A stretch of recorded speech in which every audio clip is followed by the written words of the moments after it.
Welcome to today's briefing. I'm Aaron. I got a lot of great responses from our last briefing about Austal Limited and Austal USA asking for more money to build our ships. Some of you were so offended that I would poke fun at Austal shareholders. How dare I? But listen, I poke fun at the Chinese Communist Party as much as I do capitalist shareholders. No one is safe here. But one shareholder actually contacted me directly just to let me know that he didn't have a pool boy, which was part of the joke. I'm thinking, what kind of capitalist shareholder doesn't have a pool boy? You have to have a pool boy before you can even apply to buy shares at Subbrief LLC. It's a requirement. But anyway, let's see what's happening with our favorite communist punching bag over in the South China Sea. What are they up to over here?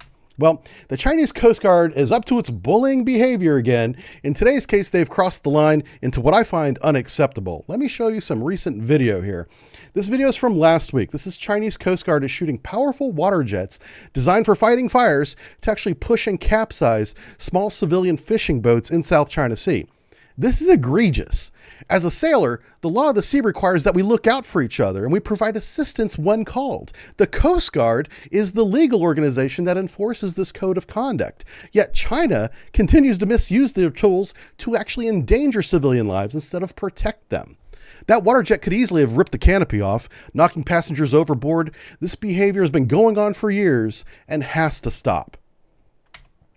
All right, let's shift our attention over to the Aleutian Island chain. That's southwest of Alaska. This chain is made up of 14 large volcanic islands and 55 smaller ones that extend some 1,200 miles into the northern Pacific Ocean.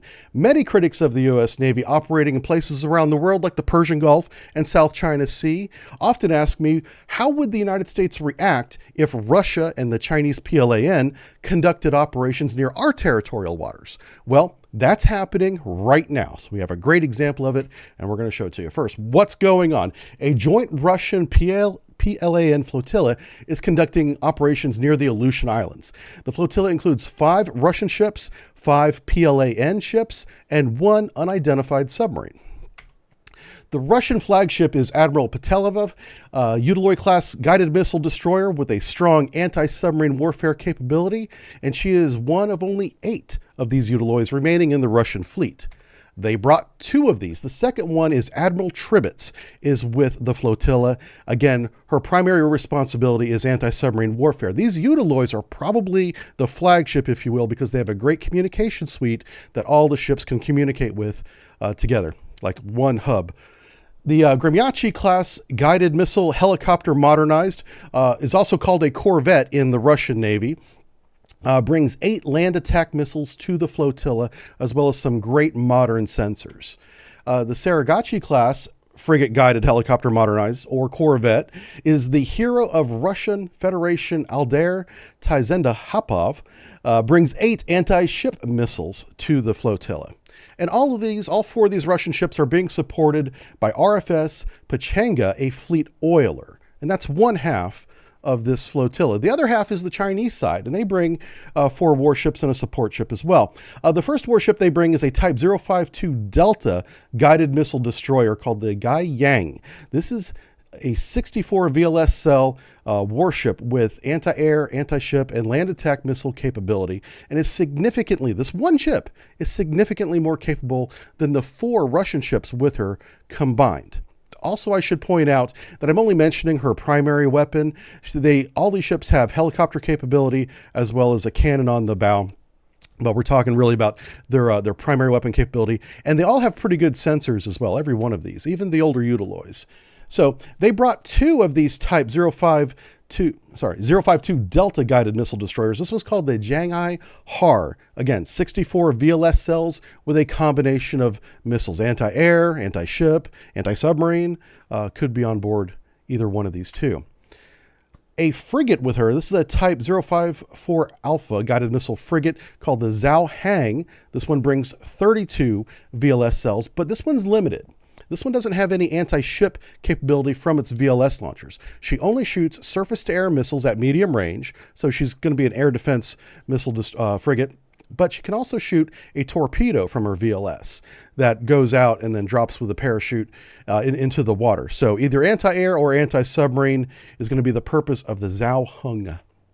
And they brought 2 of these. This is the second Type 054 Alpha. This one's called the Riz How. Again, 32 VLS cells.